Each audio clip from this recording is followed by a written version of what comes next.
Morning friends. तो आज हम बात करने वाले हैं इनडायरेक्ट एलाइजा के बारे में। आपको लग रहा होगा बोर्ड पे बहुत ज्यादा कुछ लिखा है, लेकिन सिंपल स्टेप्स हैं जिससे हमें क्लियर हो जाएगा कि इनडायरेक्ट एलाइजा क्या होता है और इसमें हमें एंटीजन की कंसंट्रेशन पता लगती है या एंटीबॉडी की कंसंट्रेशन पता लगती है। ये एक इंपॉर्टेंट क्वेश्चन होता है। तो इनडायरेक्ट एलाइजा की जब हम बात करते हैं तो जो एचआईवी टेस्ट होता है वो आपका इनडायरेक्ट एलाइजा के ऊपर बेस होता है। जो कंफर्मेटिव टेस्ट है आपका एचआईवी के लिए वो एलाइजा है और वो इनडायरेक्ट एलाइजा है। और इसमें जो आपका पता लगता है इसमें एंटीबॉडी डिटेक्शन होती है और एंटीबॉडी की कंसंट्रेशन का हमें पता लगता है। तो अब हम जो समझेंगे इनडायरेक्ट एलाइजा को हम एक एग्जांपल से समझेंगे कि कोई पर्सन है और वो एचआईवी पॉजिटिव है, और अगर एचआईवी पॉजिटिव है तो उसकी बॉडी में एंटी एचआईवी एंटीबॉडीज भी प्रेजेंट होंगी। अब हम उसी को डिटेक्ट करने की कोशिश करेंगे और उसी की कंसंट्रेशन कितनी है उसको हम पता करने की कोशिश करेंगे।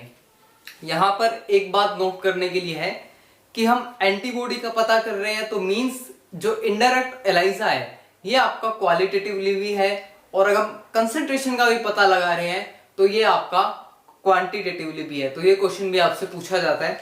तो हमने सीरम लिया है जो कंटेन करता है एंटी एचआईवी एंटीबॉडीज। यहां पर हम स्टेप 1 से स्टार्ट करेंगे और स्टेप 8 तक आएंगे। ये हम पहले पॉजिटिव केस देखेंगे, बाद में हम नेगेटिव केस देखेंगे। तो सबसे पहले स्टेप 1 क्या है, हमने क्या करा, जो हमारा टाइटर है उसके ऊपर एंटीजन को सेट करा और कोटिंग बफर जो है उसको लगाया। अब जो एंटीजन है एचआईवी का ये हमें बाहर से मिलता है, बाहर से किट आती है। तो स्टेप 1 में coating buffer bind with HIV antigen to the microtiter plate. ये आपकी माइक्रोटाइटर प्लेट है, नीचे कोटिंग बफर है और ऊपर एचआईवी एंटीजन है। ग्रीन कलर से जो है वो कोटिंग बफर है, रेड कलर से जो आप सर्कल देख रहे हैं वो एचआईवी एंटीजन है, और ब्लू कलर से माइक्रोटाइटर जो है आपका प्लेट है। यहां पर इतना क्लियर होने के बाद कि एचआईवी एंटीजन प्रेजेंट है, कोटिंग बफर प्रेजेंट है, सेकेंड स्टेप में हम आएंगे और यही स्टेप सबसे मेन स्टेप है हमारा, जो पॉजिटिव और नेगेटिव में डिफरेंशिएट करेगा कि हमारा टेस्ट पॉजिटिव आएगा या नेगेटिव आएगा। यहां पर हमने सीरम जो कंटेन कर रहा था एंटी एचआईवी एंटीबॉडीज वो हमने डाला है। अब हमारे पास पहले एचआईवी एंटीजन था, अब हमारे पास एंटी एचआईवी एंटीबॉडीज हैं, तो ये दोनों आपस में बाइंड हो जाएंगी और एक कॉम्प्लेक्स बना देंगी। यहां पर ये आपका एचआईवी एंटीजन था और इसके साथ क्या बाउंड हो गया, आपका एंटी एचआईवी एंटीबॉडीज बाउंड हो गई। लेकिन यहां पर जो आप ये एंटीबॉडीज देख रहे हैं ये हमारी एक्स्ट्रा एंटीबॉडी है, क्योंकि हमारे पास जितने एंटीजन थे उनके साथ एंटी एचआईवी बॉडी बाउंड हो गई और ये कुछ एंटी एचआईवी बॉडी फ्री रह गई। अब हमारा नेक्स्ट स्टेप क्या होगा कि हम जो ये फ्री एंटीबॉडीज रह गई हैं, एंटी एचआईवी बॉडीज जो फ्री रह गई हैं, बाइंड नहीं हुई हैं एचआईवी एंटीजन के साथ, इसको रिमूव करना है। और इसको रिमूव किया जाता है वॉशिंग बफर से। तो स्टेप 3 आपका हो जाएगा remove free antibodies with washing buffer. Generally हम वॉशिंग करते हैं तो हमारी जो ये फ्री एंटीबॉडीज, जो एंटी एचआईवी एंटीबॉडीज थी सीरम से आई थी, वो अब निकल जाएंगी। फोर्थ स्टेप में जो हम ऐड करते हैं वो हमारा एंजाइम लिंक्ड सेकेंडरी एंटीबॉडीज हैं।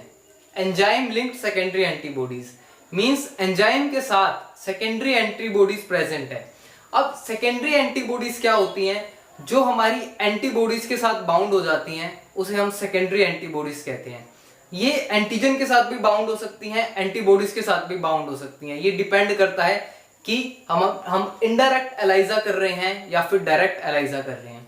इनडायरेक्ट एलाइजा में ये सेकेंडरी एंटीबॉडीज जो हैं ये हमारी एंटीबॉडीज के साथ बाइंड करेंगी। और यहां पर जो मैंने ई लिखा है, ये जो ई लिखा है इसका मतलब है कि ये एंजाइम लिंक्ड एंटीबॉडी है।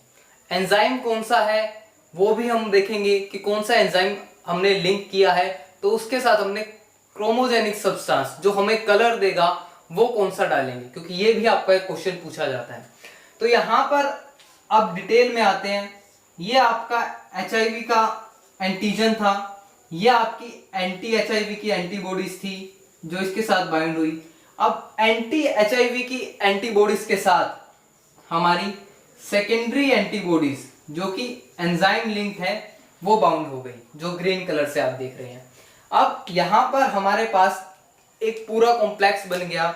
सबसे पहले हमारे पास था एचआईवी एंटीजन, फिर हमने क्या करा, जो सीरम का सैंपल लिया था पेशेंट से जो एचआईवी पॉजिटिव था, उसमें एंटी एचआईवी एंटीबॉडीज थी जो बाउंड कर गई एचआईवी एंटीजन के साथ। जो फ्री एंटीबॉडीज थी उसको रिमूव करने के लिए वॉशिंग करा, free anti HIV bodies remove हो गई। और फोर्थ स्टेप जो इंपॉर्टेंट स्टेप है, इसमें हमने enzyme link secondary antibodies add करी जो हमारी एंटी एचआईवी एंटीबॉडीज के साथ जाकर बाउंड हो गई। अब यहां पर भी कुछ free enzyme linked secondary antibodies रह गई। तो फ्री एंजाइम लिंक्ड एंटीबॉडीज को कैसे रिमूव किया जाएगा, वही स्टेप आपका अगला होगा वॉशिंग का, कि जब भी आपको फ्री एंटीबॉडीज रिमूव करनी होंगी तो अब आप वॉशिंग करेंगे। तो वॉश विद वॉशिंग बफर, तो हमने वॉश कर दिया वॉशिंग बफर से। अब यहां तक पूरा हो गया। अब हमें आइडेंटिफिकेशन करना है कि एंटीबॉडीज यहां पर प्रेजेंट थी या नहीं थी। तो हम क्रोमोजेनिक सब्सटेंस यहां पर जो हमने डाला है टेट्रामिथाइल बेंजाडीन। अब माइंड में ये आ रहा होगा कि हमने यहीं क्यों डाला टेट्रामिथाइल बेंजाडीन, क्योंकि यहां पर जो हमने एंजाइम यूज किया है वो हॉर्स रेडिश परऑक्साइड यूज किया है, शॉर्ट फॉर्म में जिसे HRP कहते हैं। पिछली वीडियोस में मैंने हाइड्रोजन परऑक्साइड की जो रिएक्शन होती है उसके बारे में बताया था। यहां पर एंजाइम था हमारा हॉर्स रेडिश परऑक्साइड, और इसका क्रोमोजेनिक सबस्ट्रेट होता है वो होता है हमारा टेट्रामिथाइल बेंजाडीन। अब इसके बाद हमारा एक कलरिंग सब्सटेंस प्रोड्यूस हो जाता है। अब रिएक्शन को हमें रोकना है, नहीं तो रिएक्शन कंटिन्यू रहेगी जब तक ये बाइंड है और हमने एंजाइम डाला है। तो इसमें क्या होगा, हमारा हम H2SO4 डालेंगे, रिएक्शन स्टॉप होगी और जो हमारा क्रोमोजेनिक सब्सटेंस था वो अब हमें कलर देगा, वो येलो कलर देगा। अब येलो कलर जब आया तो ये आइडेंटिफाई हो गया, ये डिटेक्ट हो गया कि हमारे पास एंटी एचआईवी बॉडीज थी। मींस जो पेशेंट है वो एचआईवी पॉजिटिव था क्योंकि उसकी बॉडीज में एंटी एचआईवी बॉडीज प्रेजेंट थी। यहां तक क्लियर हो जाता है। अब हमें अगला स्टेप क्या करना है, मैंने कहा था कि क्वालिटेटिवली भी है और क्वांटिटेटिवली भी है। क्वालिटेटिवली हमें पता लग गया कि हमारे पास येलो कलर आ गया। अब हमें क्वांटिटेटिवली पता लगाना है, तो हम कैसे पता लगाएंगे क्वांटिटेटिवली? सिंपल सा एक मेथड है कि हम कलर की इंटेंसिटी को देखकर पता लगा सकते हैं कि इसमें कितना आपका एंटी एचआईवी बॉडीज प्रेजेंट है। सिंपल सी रिएक्शन करते हैं। आप एक गिलास पानी लीजिए, उसमें आप 1 चम्मच चीनी डालेंगे तो वो कुछ मीठा होगा, 2 चम्मच डालेंगे तो और ज्यादा मीठा होगा, 3 चम्मच डालेंगे तो और मीठा हो जाएगा। सिमिलरली ऐसा ही है कि जितनी ज्यादा एंटीबॉडीज होगी उतना ही आपका डार्क कलर होगा। और जब भी हमें कलरिंग का मैटर आता है तो हम यूज करते हैं स्पेक्ट्रोफोटोमीटर। तो अब हम स्पेक्ट्रोफोटोमीटर का यूज करेंगे और हमारे पास एक स्टैंडर्ड कर्व होती है जिसमें हमें एंटीबॉडी की कंसंट्रेशन का पता होता है और उसका ऑप्टिकल डेंसिटी का पता होता है। अब यहां से जो भी इस अननोन का अमाउंट आएगा, जो भी ऑप्टिकल डेंसिटी आएगी, उससे हम एंटीबॉडी की कंसंट्रेशन का पता लगा लेते हैं। अब हम मान लेते हैं यहां पर इतनी जो है एंटीबॉडी की ऑप्टिकल डेंसिटी आई है 8, और इसका जब हम एंटीबॉडी कंसंट्रेशन फाइंड करेंगे तो वो आपका 8 to 9 पिकोग्राम पर ml में आया है। तो ये आपका इनडायरेक्ट एलाइजा हो गया। ये हमने अभी पॉजिटिव केस में देखा है, हम नेगेटिव केस में भी देखेंगे। एक बार मैं रिपीट कर देता हूं। सबसे पहले टाइटर प्लेट पे हमने कोटिंग बफर बाइंड किया, उसके साथ एचआईवी एंटीजन जो हमने बाहर से ऐड किया। फिर सेकंड स्टेप में जो सीरम कंटेनिंग एंटीबॉडीज थी, जो हमने पेशेंट का सीरम लिया था, उसमें सैंपल लिया था, उसमें एंटी एचआईवी एंटीबॉडीज थी, वो एचआईवी के एंटीजन के साथ बाइंड हो गई। और जो ये फ्री एंटीबॉडीज हैं इनको हम रिमूव कर देंगे नेक्स्ट स्टेप में वॉशिंग से। अब जो फोर्थ स्टेप है जिसमें हमने enzyme linked secondary antibodies add करी, एंजाइम लिंक्ड सेकेंडरी एंटीबॉडीज जब हमने ऐड करी तो यहां पर क्या होगा कि ये एंटीबॉडीज जो हैं एंटी एचआईवी एंटीबॉडीज के साथ बाइंड कर जाएंगी और ये जो कुछ फ्री सेकेंडरी एंटीबॉडीज रह गई हैं वो हम रिमूव कर देंगे वॉशिंग से। इसके बाद यहाँ पर जो एंजाइम यूज किया था, एंजाइम हमें कलरफुल रिएक्शन दे उसके लिए हमें एक क्रोमोजेनिक सबस्ट्रेट चाहिए होता है। एंजाइम हमने यहाँ पर हॉर्स रेडिश पेरोक्साइड यूज किया था और उसका क्रोमोजेनिक सबस्ट्रेट है आपका टेट्रामिथाइल बेंजामाइड। ये क्वेश्चन आपका आईसीएमआर गेट में पूछ लिया जाता है। अब हमें रिएक्शन को स्टॉप करना है तो हमने H2SO4 डाला और हमें येलो कलर मिल गया। येलो कलर मिलते ही हमने ये डिटेक्ट कर लिया कि पेशेंट एचआईवी पॉजिटिव है, यानी एंटी एचआईवी एंटीबॉडीज डिटेक्ट हो गई। नेक्स्ट, अब हमें इंटेंसिटी ऑफ कलर से पता लगाना है कि एंटीबॉडी की कंसंट्रेशन कितनी है। उसके लिए हम स्पेक्ट्रोफोटोमीटर का यूज करते हैं, एक स्टैंडर्ड का प्लॉट करते हैं और हमारा जो सैंपल है उसकी ऑप्टिकल डेंसिटी का पता लगाकर हम एंटीबॉडी कंसंट्रेशन को निकाल लेते हैं। ये हमारा पॉजिटिव केस था। अब हम देख लेते हैं कि यहां पर अगर सीरम नहीं कंटेन करता है, सीरम नहीं कंटेन करता है एंटी एचआईवी एंटीबॉडीज, तो हमारे पास क्या रिएक्शन आएगी। तो ये हमारा नेगेटिव केस होने वाला है, इसको भी देखेंगे। पहला स्टेप आपका सेम है, चेंज होगा दूसरे स्टेप में, क्योंकि यहां पर सीरम कंटेनिंग एचआईवी बॉडीज आपकी प्रेजेंट नहीं है। तो यहां पर हम इस स्टेप को हटा देंगे, ऐड सीरम सैंपल। जब हमने यहां पर सीरम सैंपल का ऐड किया तो हमें पता है कि यहां पर एंटी एचआईवी एंटीबॉडीज नहीं है, तो ये आपका सब कुछ रिमूव हो जाएगा। सेम जो आपका फर्स्ट स्टेप था ऐसा का ऐसा आपका सेकंड स्टेप रह जाएगा। नेक्स्ट स्टेप था हमारा वॉशिंग का, वो हम करेंगे कि हमारी जो फ्री एंटीबॉडीज कुछ प्रेजेंट थी तो वो रिमूव हो जाएं, क्योंकि हमें यहाँ पर ये पता नहीं है कि यहाँ पर प्रेजेंट है या नहीं है। हमें वॉशिंग करनी ही पड़ेगी, ये कॉमन स्टेप है। इसके बाद अब हम एंजाइम लिंक्ड एंटीबॉडीज ऐड करेंगे।